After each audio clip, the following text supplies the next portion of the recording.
નમસ્કાર દર્શક મિત્રો, ખબર છે .com પરથી હું દ્રષ્ટિ નાયક આપ સૌનું સ્વાગત કરું છું. દર્શક મિત્રો, થોડા સમય પછી જે શ્રાવણ માસની શરૂઆત છે અને શ્રાવણ માસમાં આપણે ભગવાન શંકરને રીઝવવા માટે ઘણા બધા પ્રયત્નો કરીએ છીએ. તો શ્રાવણ મહિનાની શરૂઆત થાય એ પહેલા તમે ઘરે અમુક શુભ વસ્તુઓ ખરીદીને લાવી શકો છો, જેનાથી ભગવાન શિવની કૃપા આપ પર બની રહેશે.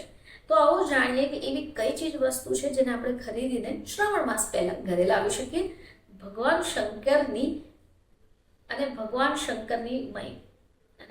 શંકરના આશીર્વાદ પ્રાપ્ત કરી શકીએ.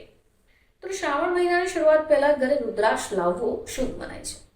ધાર્મિક માન્યતાઓ અનુસાર રુદ્રાક્ષ ભગવાન શિવ સાથે સીધો સંબંધ ધરાવે છે.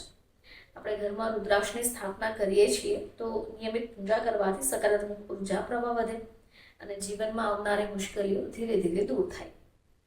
હવે એ સિવાય નંદી ભગવાન શિવના પરમ ભક્ત માનવામાં આવે છે. તેમના વાહક તરીકે ઓળખાય છે. એવી માન્યતા પણ છે કે શ્રાવણ મહિનાના પહેલા ઘરે ચાંદીનો નંદી લાવીએ શિવલિંગ નજીક સ્થાપિત કરવાથી ભગવાન શિવ પ્રસન્ન થાય છે. હવે એ સિવાય શ્રાવણ મહિનામાં ભગવાન શિવને જળાભિષેકનું વિશેષ મહત્વ પણ છે. શ્રાવણ માસ શરૂ થાય એ પહેલા તાંબાનું વાસણ ખરીદીને ઘરે લાવવું શુભ મનાય છે.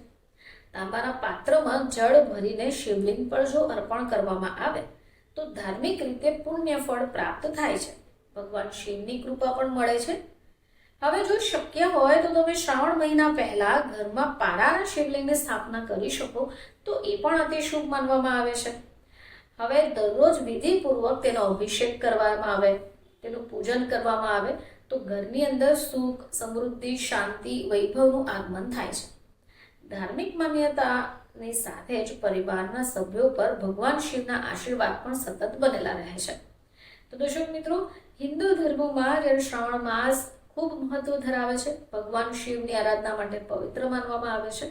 તો આપણે આપણા ઘર અને પરિવારની સુખ, સમૃદ્ધિ અને શાંતિ માટે શ્રાવણ પહેલા આવી અમુક વસ્તુઓ જો ઘરે ખરીદીને લાવીએ છીએ ભગવાન શિવના આશીર્વાદ આપણને મળે છે. ફરીથી આપ સમક્ષ હાજર થઈશું. ત્યાં સુધી જોતા રહેજો ખબર છે .com.